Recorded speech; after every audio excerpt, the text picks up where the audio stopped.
Por que um filho de Deus sofre? Em primeiro lugar, eu quero fazer uma afirmação. Eu sou filho de Deus e Deus é meu pai. Você pode dizer a mesma coisa? Sou filho de Deus e Deus é meu pai. Será que você pode dizer assim, eu vou dizer uma coisa. Eu não tenho plano B. Eu não tenho outra saída. Eu não tenho plano B. A minha vida é viver diante de Deus. Os meus melhores momentos são diante de Deus. Os meus piores momentos também são diante de Deus. Será que tem alguém aqui que pode dizer isso? Eu sou filho de Deus. Deus é meu pai. Eu não tenho plano B. Os meus melhores momentos são diante de Deus. Os meus piores momentos são diante de Deus. Por que um filho de Deus sofre? Por que um filho de Deus sofre? Você já se perguntou isso? Quem aqui nunca passou por uma fase da vida que ficou assim perguntando, por que isso, Deus? Por que isso, Deus? Por que isso, Deus? Por que esse sofrimento? Por que essa luta? Logo agora estava indo tão bem. Por que isso, Deus? Por que essa crise? Aí alguns, quando vai estendendo, fala, por que isso nunca passa? Quem tem um parente que já viveu uma fase dessa? Por que isso, Deus? Por que eu perdi esse emprego? Por que eu fali? Por que ele morreu? Por que aquele acidente? Por que eu fui traída? Por que ele me deixou? Por que essa dor, Deus? Eu não aguento mais. Por que, Deus? Por que, Deus? A nossa vida é cheia de porquês. Está tudo bem. Mas eu quero refletir com você hoje. Por que um filho de Deus sofre? Primeiro eu quero usar um texto, Jó, capítulo 42. Eu acho que não tem um personagem melhor para dar essa aula para nós do que Jó. Então vamos, Jó, capítulo 42, de 1 a 6. Hoje eu quero ler na versão Almeida, na Ara. Por gentileza, Miguel. Então respondeu Jó ao Senhor: Bem sei que tudo podes, e nenhum dos teus planos pode ser frustrado. Quem é aquele, como disseste, que sem conhecimento encobre o conselho? Na verdade, falei do que não entendia, coisas maravilhosas demais para mim, coisas que eu não conhecia. Escuta-me, pois havias dito, e eu falarei. Eu te perguntarei, e tu me ensinarás. Eu te conhecia só de ouvir, mas agora os meus olhos te veem. Por isso, me abomino e me arrependo no pó e na cinza. Coloca aquele versículo ali que ele diz, escuta-me. Eu acho que deve ser o 4. Eu te perguntarei e tu me responderás. É isso ou não? É parecido. É parecido. Jó passa... A maior parte do livro de Jó, ele passa fazendo perguntas. Ele passa questionando Deus. Perguntando Deus. Perguntando. Por quê? Por quê? Por quê? E é interessante que por 77 vezes, exatamente 77 vezes, Deus também faz perguntas para Jó. Só que Jó, ao ouvir as perguntas de Deus, ele nunca responde. Ele nunca responde. Ele sempre faz outra pergunta. Só que chega um momento que a chave de Jó vira. E ao invés de buscar respostas, Jó passa a buscar ensino. Fala para quem está do seu lado, isso faz toda a diferença. Então eu te perguntarei, e tu? Esse é o primeiro ponto que eu quero que você entenda. Qual que é o grande rolo? Muitos dos nossos porquês nós não queremos ensino, nós queremos resposta. E é muito diferente você ter uma resposta e ter um ensino. Nem todo mundo que quer uma resposta quer aprender alguma coisa. Nem todo mundo que quer uma resposta está com o coração disposto para aprender algo. Pergunta para quem está do seu lado, você quer resposta ou você quer um ensino? Porque se você quer só resposta, você vai continuar sofrendo. Diga-se comigo, meu Deus não é Deus de resposta. Meu Deus é um Deus de ensino. Dá um glória a Deus aí, irmão. Fala em línguas, se você fala em línguas. Irmão, já não é legal isso? Porque tem um monte de gente que vem aqui querendo resposta. Enquanto o Espírito Santo está querendo dar um Ensino. Só que aqui no final, Jó 42, Jó tem um clique. Caramba, eu tô 40 capítulos fazendo pergunta. Eu tô 40 capítulos querendo resposta e nada. Ele, opa, Deus, você pode me ensinar alguma coisa então? Agora vai. Agora começa a reviravolta. Agora vai. Porque agora ele parou de querer resposta e agora ele está aberto para receber um ensino. Você sabia que a Bíblia ela é cheia de categorias, de divisões, para a gente estudar ela teologicamente e entender melhor? E o livro de Jó, ele está classificado entre os livros poéticos. Você sabia que o livro de Jó, a dor de Jó, o sofrimento de Jó, a desgraça de Jó, na classificação bíblica, ela não entra como lamentações, como dor, ela entra como poesia. Levanta a mão e diga assim, porque o meu Deus faz da minha dor, suspira. Não, suspira assim, ó. E diga, uma poesia. Cara, eu fico doido com isso, cara. Como que você vê um Deus que quer fazer da sua dor uma poesia e você tá mexendo no WhatsApp, cara? Tem agora gente procurando no Instagram. Você é louco, cara. Um Deus que quer fazer da minha dor uma poesia. Tem alguém aqui? Tem alguém aqui que pode falar assim, não, é a minha história. Quanta dor eu já passei. Mas se eu olhar para trás agora para contar dessa dor, eu posso fazer uma canção. Eu posso dançar uma dança igual as meninas. Porque eu danço em cima da minha dor. Eu canto em cima do que eu sofri. Eu não sei se você sabe, mas as maiores descobertas são descobertas impulsionadas pela dor.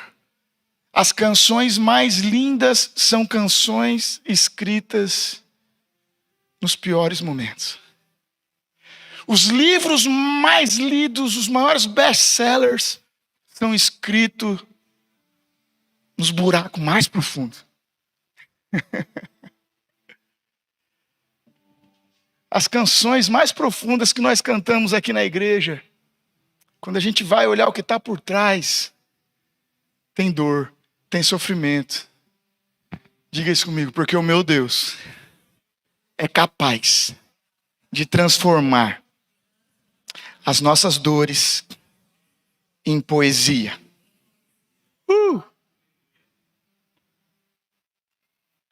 Qual que é o tema do livro de Jó? Jó tem um tema, o mistério do sofrimento do Filho de Deus. Por que o Filho de Deus sofre? Ou por que o crente ora?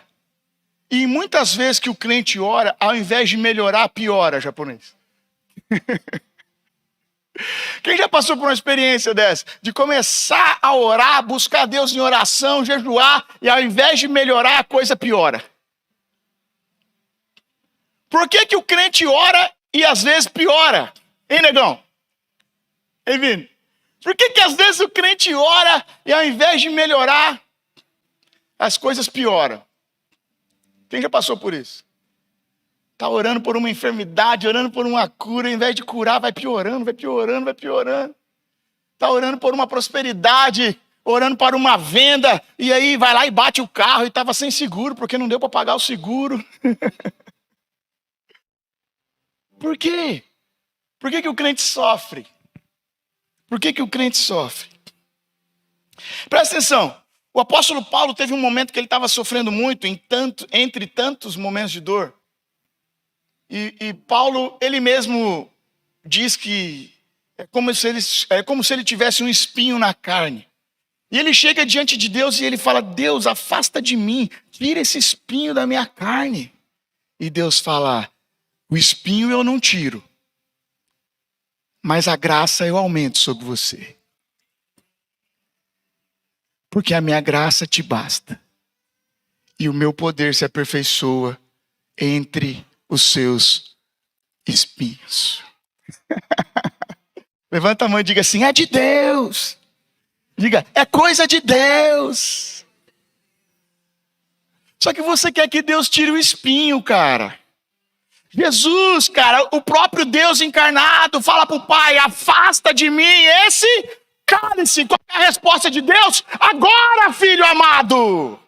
Só estava esperando a sua oração para afastar. Foi essa a resposta de Deus? Afasta de mim esse cálice. O que Jesus diz em João 16:33? No mundo tereis, não temas. Bom ânimo. Eu venci o mundo. Por que que um filho de Deus sofre? Por que que nós sofremos? Por que que a gente passa o que passa? Você já prestou atenção, irmão, que nunca falta dinheiro para o tráfico de droga? Nunca falta dinheiro para prostituição? Nunca falta dinheiro para propagandas? Nunca falta dinheiro para o crime organizado, para pornografia, nunca falta. Agora, para um missionário, né, Carol? Para um pastor, para uma igreja, como falta dinheiro, cara? Para uma casa de recuperação. Que luta, cara! Para uma ONG distribuir cesta básica. Por que para os crentes falta, cara? Por que para os filhos de Deus faltam tanto? O livro de Jó ele tem uma doutrina central. E a doutrina central do livro de Jó é a fidelidade de Deus em meio ao sofrimento. Doutrina é ensinamento. Doutrina é fundamento básico. Diga comigo, a doutrina do livro de Jó é a presença de Deus. A fidelidade de Deus no meio do sofrimento. Você precisa entender isso. Diga mais uma vez, a fidelidade de Deus no meio do sofrimento. Você já parou para pensar por que as pragas foram enviadas? Sabe por que, Rafa, que as pragas foram enviadas? As pragas foram enviadas para duas funções. Primeira, juízo sobre aqueles que não adoram a Deus, porque sofreram. E segunda, libertar o povo de Deus. Olha que interessante. Agora, você é povo de Deus ou é você povo idólatra, que está longe de Deus? Quem é você? Porque se você é povo de Deus, as pragas vêm para libertar você. Ah, você não entendeu, cara. Você não está processando. O seu processador está meio lento aí. Você está no M2. C2.2. Quem é dessa época, irmão? Quem fez curso do DOS, C2. Estamos velho pra caramba, irmão. Tá rindo porque sabe o que eu tô falando. Tem gente que deu aula ainda, né, Juliano? Juliano ali foi professor de DOS. 286. Tem gente que não está processando. Por que a praga foi enviada? Diga comigo, foi Deus que enviou as pragas. Por quê? Porque parte do povo precisava de juízo. E porque parte do povo precisava de liberdade. Parte do povo precisava de juízo. Vocês não estão levando a sério o que eu estou falando. As palavras, então eu vou trazer juízo. E parte do povo, vocês estão levando a sério. Vocês são fiéis. Eu vou colocar vocês em liberdade. Por que um filho de Deus sofre? Por que as pragas vêm? Isaías 6:1. Olha o que diz Isaías 6:1. Lê para nós, Miguel. No ano da morte do rei Uzias, eu vi o Senhor assentado sobre um alto e sublime trono, e as abas de suas vestes enchiam o templo. Deixa, por gentileza, o texto na tela. Esse é um momento extremamente difícil para o profeta. No ano da morte do rei Uzias. Você precisa entender uma coisa. O profeta vivia no palácio junto com o rei. Quando o profeta diz que o rei morreu, o profeta está automaticamente dizendo: quem vai me sustentar? Quem vai cuidar de mim? Aonde eu vou morar? Vai haver uma transição de rei. Eu não sei, será que vai trocar o profeta? Será que vão me mandar embora? É uma transição. É uma transição, ele está em crise. Ele não sabe mais se ele vai poder continuar profetizando. Porque esse profeta, presta atenção numa coisa, até então, ele não dependia de Deus, ele dependia do rei Uzias. Você sabia que até aqui Isaías não tinha sido tocado ainda? Porque é no versículo 4 e 5 que o anjo tira uma brasa e toca na boca dele, Celso. Diga assim comigo, é um profeta que dependia do rei e não dependia de Deus. Fala para quem está do seu lado, o rei teve que morrer. O profeta teve que sofrer. Porque Deus chamou o profeta para depender de Deus. Deus não chamou o profeta para depender de rei. Deus não chamou o profeta para depender do Estado, do governo, da monarquia. Ó, irmão, eu não quero profetizar sobre sua vida, mas se você não depende de Deus, o seu rei vai ter que morrer. Por que o crente sofre, irmão? Porque aqui, quando o rei morre e o profeta começa a sofrer, o profeta vai para o templo. E no templo, ele tem essa visão. No templo. Que doideira, gente. Não era costume do profeta ir para o templo ter a visão de Deus. Mas agora o rei morre. Agora ele está perdido. Agora ele está desesperado. Agora ele está no caos. Agora ele está no sofrimento. Está entendendo por que o crente sofre, irmão? Porque tem muita gente que só vem aqui no dia do sofrimento. Tem muita gente que só vem no altar no dia do sofrimento. Por que o rei sofre? Porque no ano da morte, eu fui no templo. Eu vi o Senhor assentado sobre um alto sublime trono. E as abas das suas vestes enchiam o templo. Diga comigo, nos tempos mais difíceis, eu preciso entrar no templo, ver Deus assentado no trono e saber que Ele está governando sobre tudo e todos. Diga mais, levante sua mão e diga, nos meus dias mais difíceis, eu preciso entrar no trono, entrar no templo, ver a Deus e saber que Ele está governando sobre tudo e todos. Diga mais uma vez, os meus dias mais difíceis, eu preciso ir para o templo, ver a Deus assentado num alto e sublime trono, governando sobre tudo e sobre todos. Por que o crente sofre? Por que o filho de Deus sofre? Porque os tempos difíceis são tempos de encontrarmos Deus face a face. Porque os dias de sofrimento são dias de encontrarmos a face de Deus. Olha o versículo 1 do Jó 42. Volta lá por gentileza, Nancy. Leia, Miguel. Então respondeu Jó ao Senhor. É isso que está escrito no versículo. É isso que está escrito no versículo. Só que é interessante, Arthur, isso aqui que está escrito no versículo. Sabe por quê, Arthur? Porque nós estamos no último capítulo. E em nenhum momento Jó respondeu ao Senhor.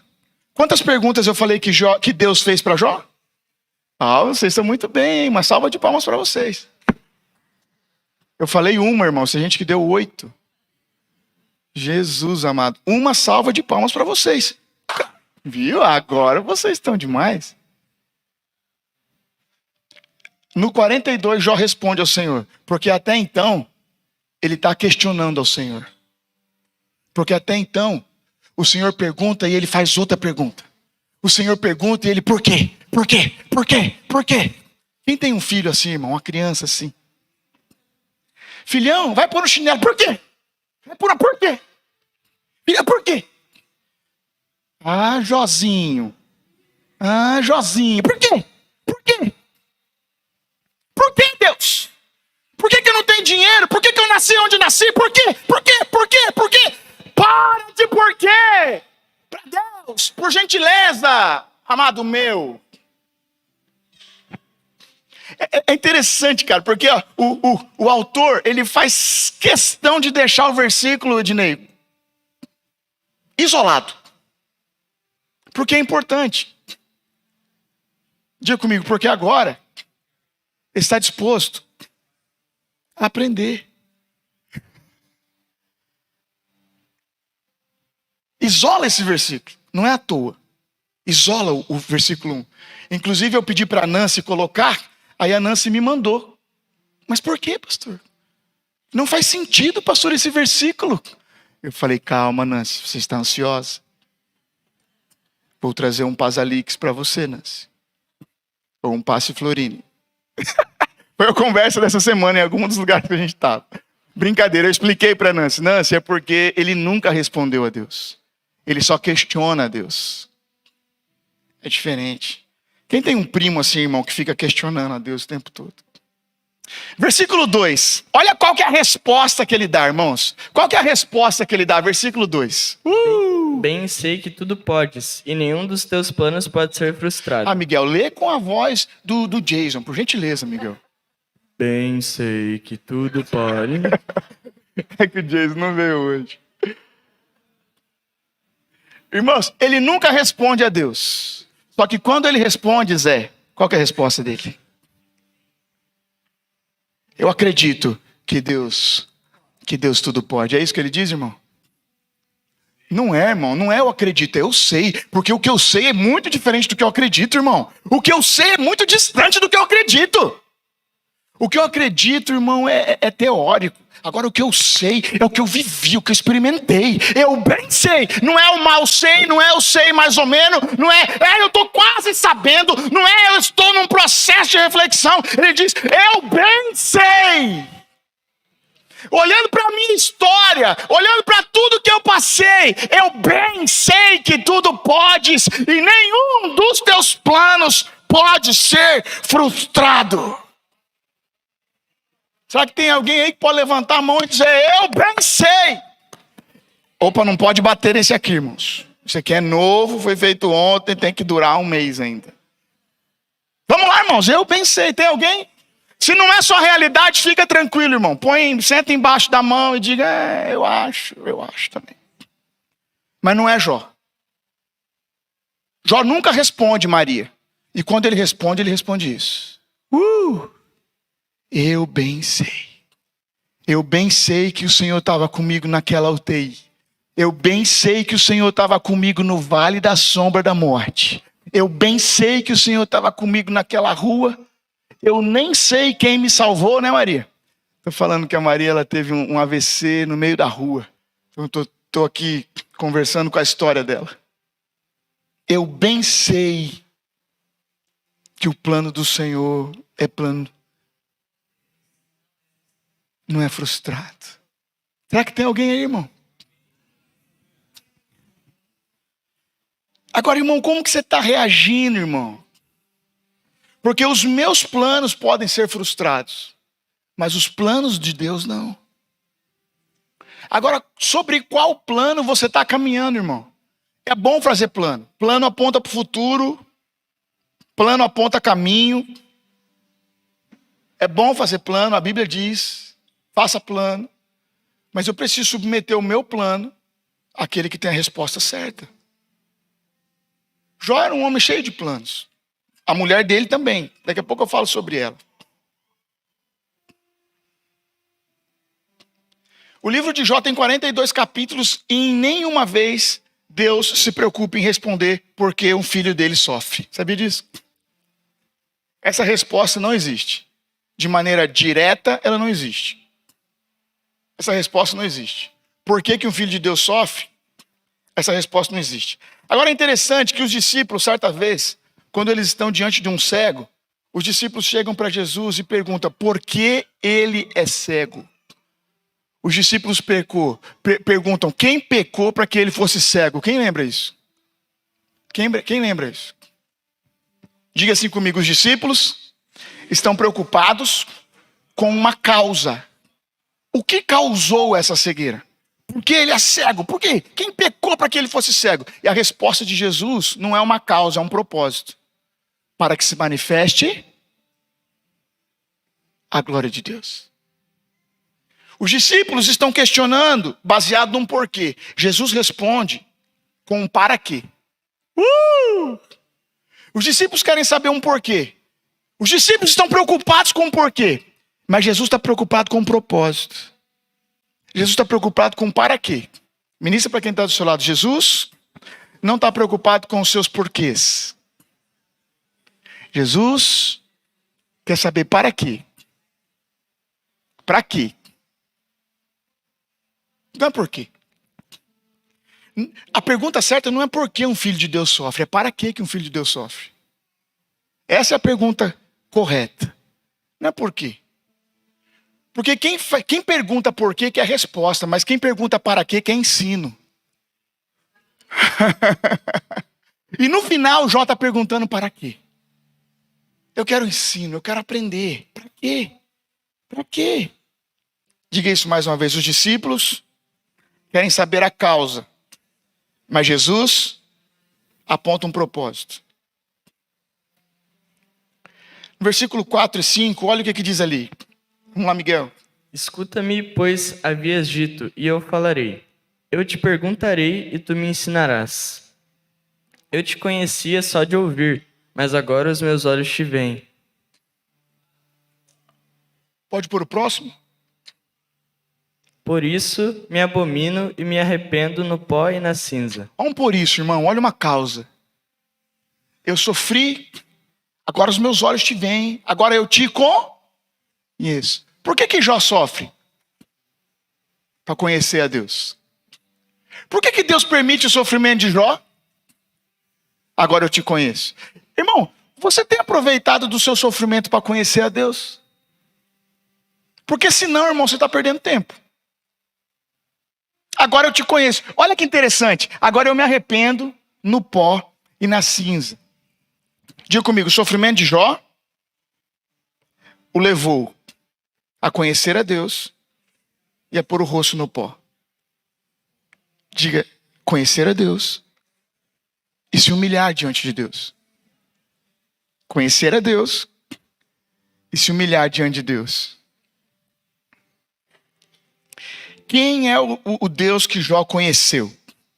Primeiro, coloca pra gente, Nancy, aquele slide. Quem é o Deus que Jó conheceu? Primeiro Deus. Ele conhece 4 faces de Deus. Primeiro, leia aí comigo.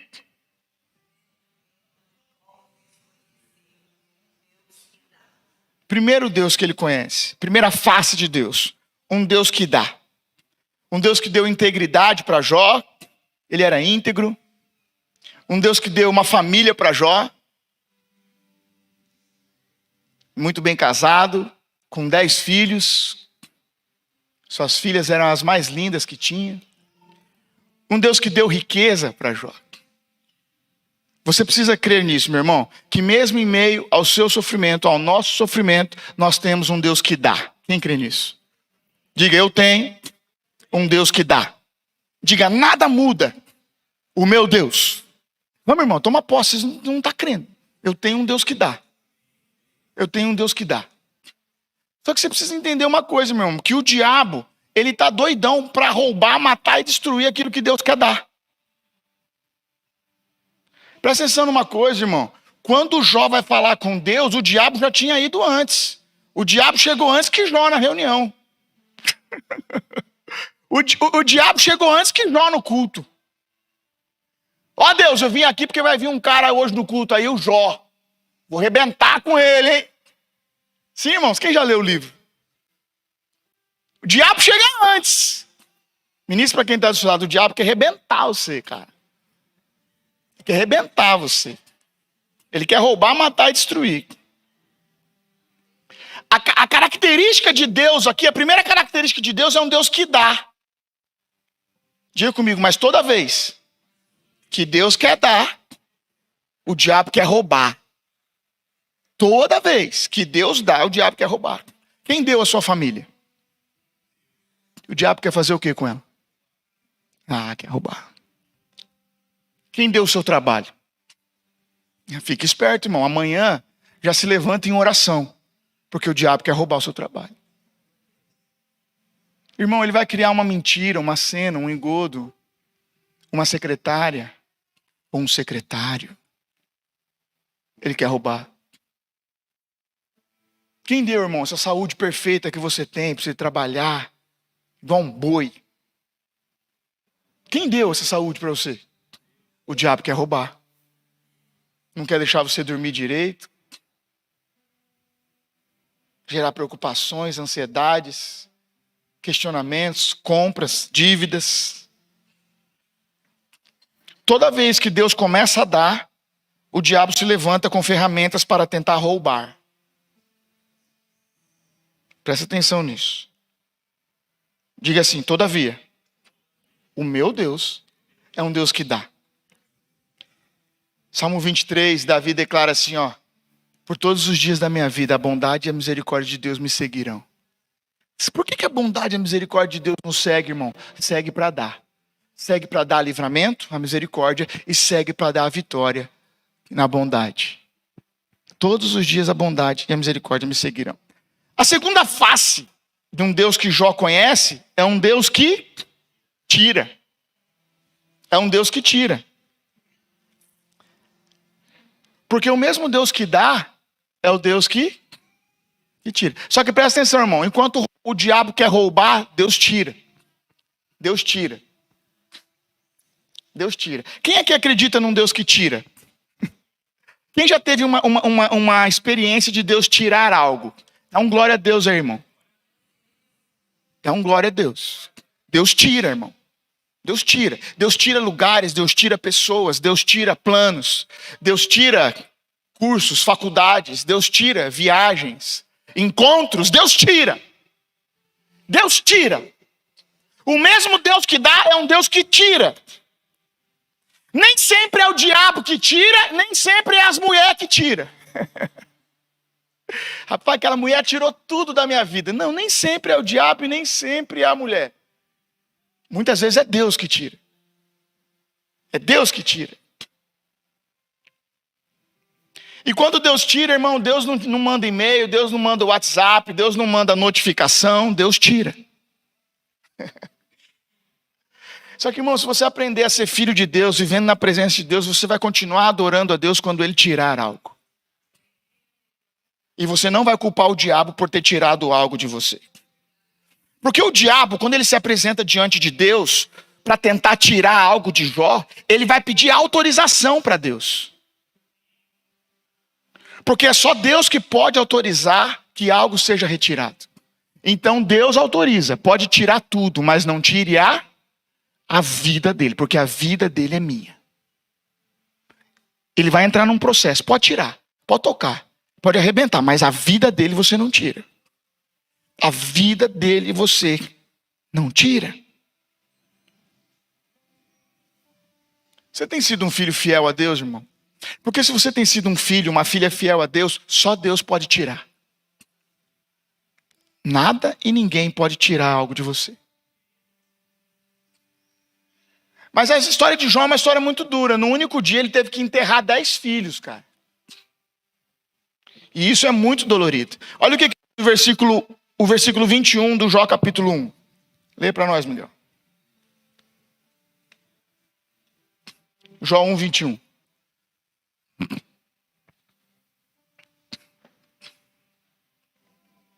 E disse: nu saí do ventre de minha mãe e nu voltarei. O Senhor o deu e o Senhor o tomou. Bendito seja o nome do Senhor. Vamos lá? O Senhor deu, o Senhor tomou. Levanta a mão, irmão. Bendito seja o nome do Senhor. Vamos, irmãos, vamos. Vamos, irmão, vamos. O Senhor deu, o Senhor tomou. Bendito seja o nome do... De novo. O Senhor deu, o Senhor tomou. Aumenta. Bendito seja o nome do Senhor. Irmão, quando que nós vamos aprender isso, irmãos? Quando que nós vamos aprender isso? Quando que nós vamos aprender isso?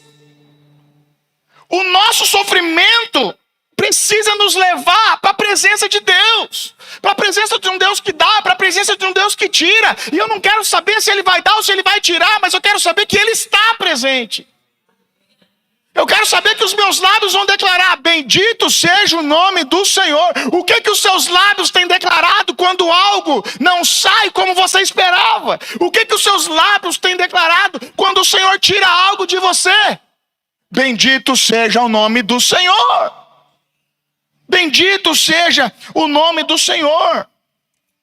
Irmãos, nós precisamos agora, com igreja, com maturidade. Eu quero falar para os filhos dessa casa. Se você está nos visitando, você não precisa receber essa palavra agora.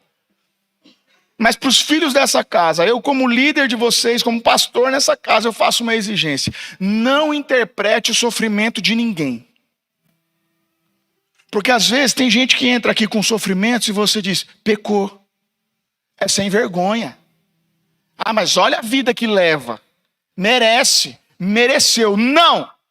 Essa casa está proibida de interpretar o sofrimento dos outros. Porque o sofrimento é para trazer as pessoas para o altar.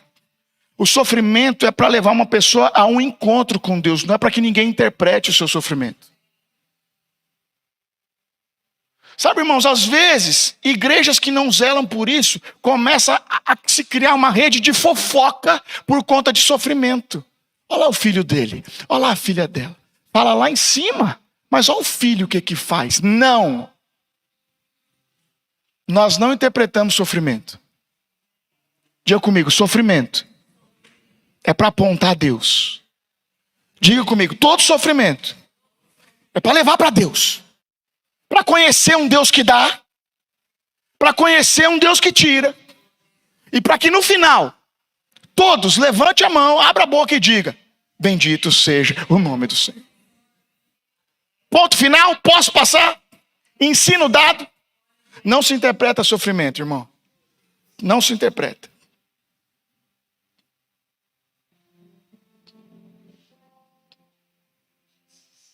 Não se interpreta. Não exerça juízo, irmão, exerça misericórdia.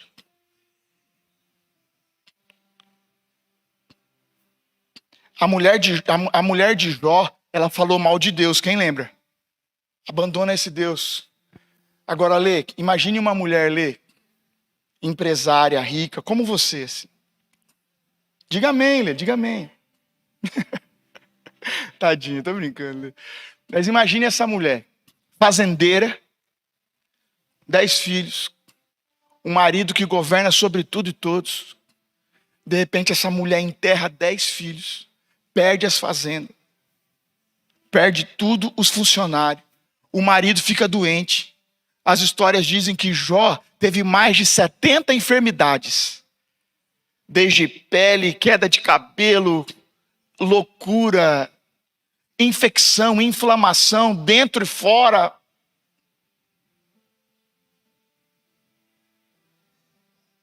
Você está entendendo, cara?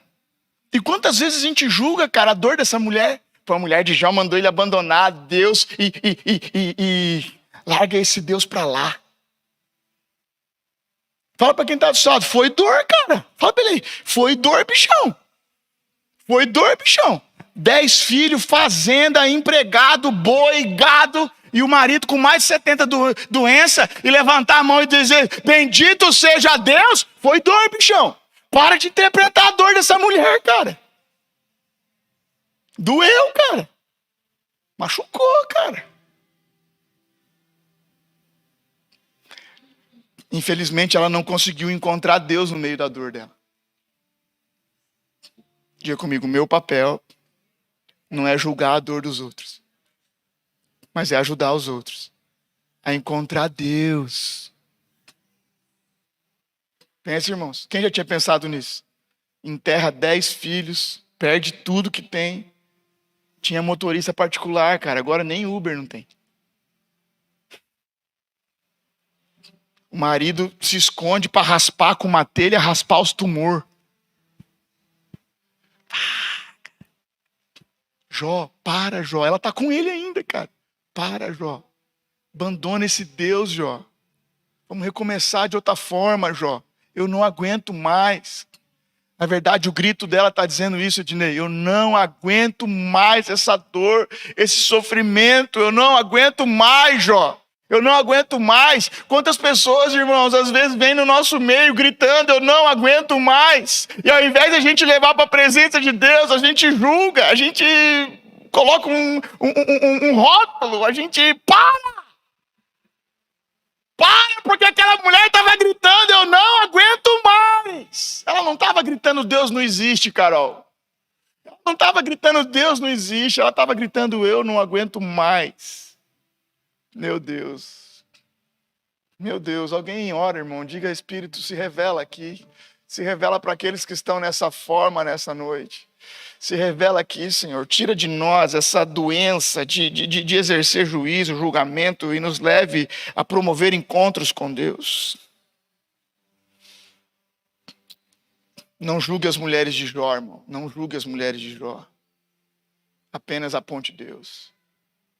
Amém? Terceira face do Deus que Jó conhece.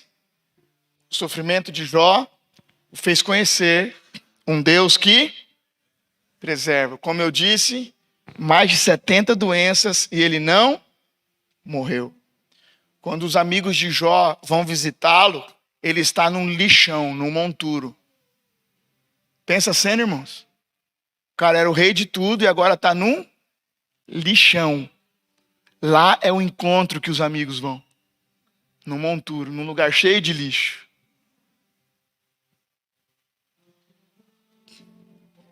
Diga comigo, mas Jó conheceu um Deus que preserva. Quem aqui conhece um Deus que preserva? Quem pode olhar para trás e dizer, eu tenho um Deus que preserva. Eu tenho um Deus que preserva. O quarta face e última, Jó conhece um Deus que restitui. Agora presta atenção numa coisa, irmãos. Toda restituição começa quando nós oramos por aqueles que estão nos perseguindo e nos amaldiçoando. Jó capítulo 42 diz que enquanto Jó orava pelos seus amigos, Deus começou a mudar a sua sorte. Diga comigo, enquanto Jó orava. Você tem orado, irmãos? Sabia que uma das maiores dificuldades da igreja hoje é orar, cara? Parece ridículo, né, Cléia? No pior momento de Jesus, Jesus chama os discípulos para orar com ele. E a Bíblia diz, Jesus diz, vocês não oraram Vocês não oraram o dia inteiro comigo? Não. Quanto tempo que Jesus queria que eles tivessem orado? Quanto tempo?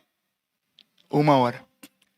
O pior momento de Jesus, os caras mais fiéis de Jesus, vão orar comigo, me sustentem em oração. Quando Jesus volta, os caras estão... Pô, cara, vocês não oraram nem 1 hora comigo. Jonas é um profeta. O livro de Jonas tem 4 capítulos. E o livro de Jonas tem apenas uma oração de Jonas. Sabe quanto que Jonas ora? Na barriga do peixe. O cara é um profeta e só aparece uma oração do cara quando ele está na barriga do peixe. Ministra para quem está só, Deus quer que você ora. Está esperando o quê? A barriga do peixe? Ministra para quem está do seu lado, essa semana o peixe vai te pegar. Não ministra isso não. Mas ora, irmão, ora, porque Deus quer que você ora.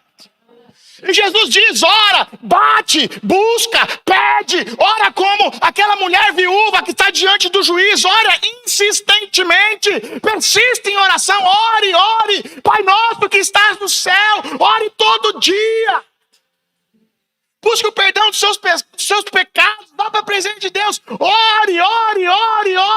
Fala para quem está do seu lado, Jó orava, irmão. Jó orava. O sofrimento de Jó levou ele para um lugar de oração e não para um lugar de reclamação. Para onde o teu sofrimento tem te levado? O meu sofrimento tem que me levar para um lugar de oração. Jó 42, 10 a 17. Eu leio agora, Miguel. Obrigado.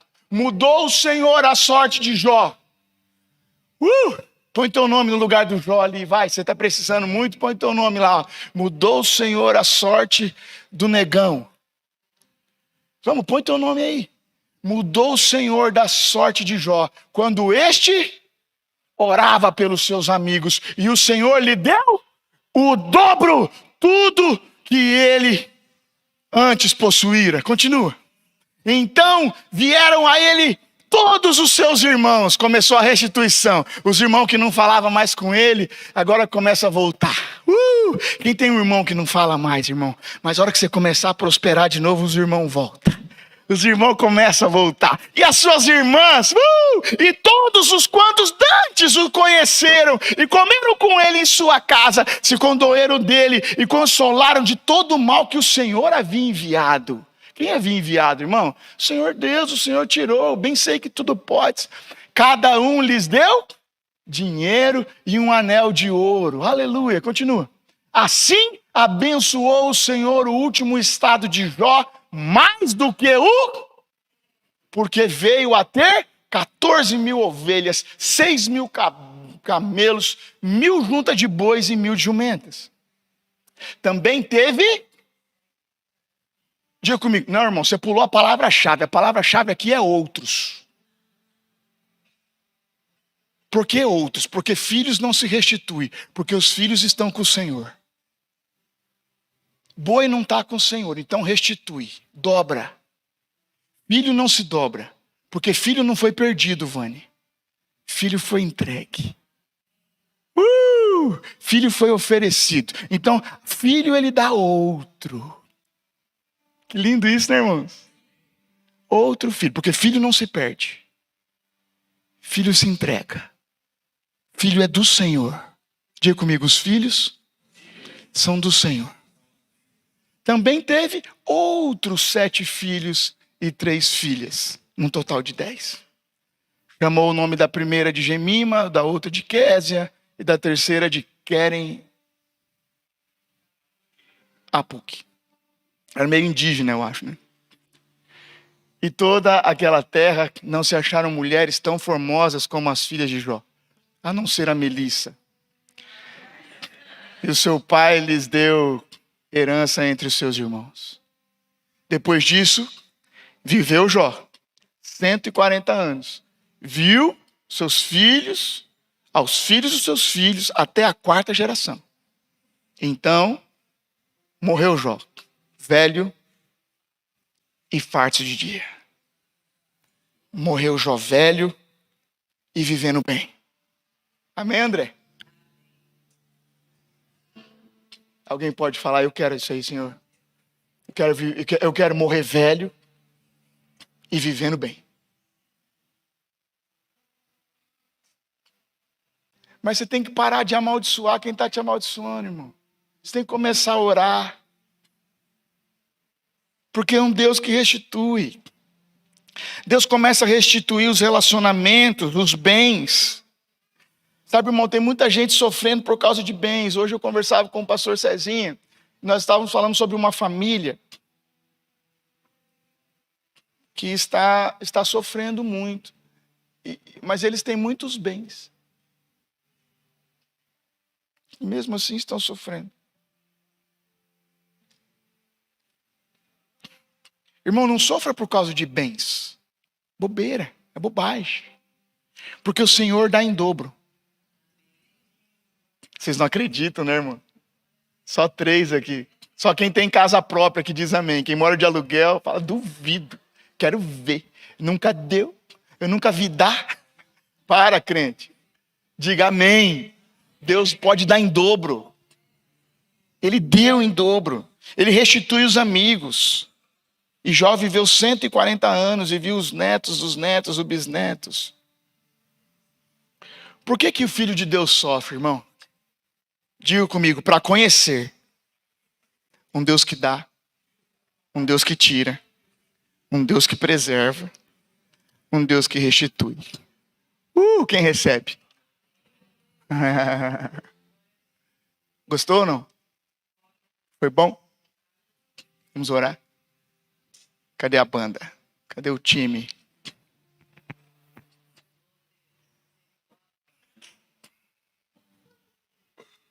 Te amamos, Senhor.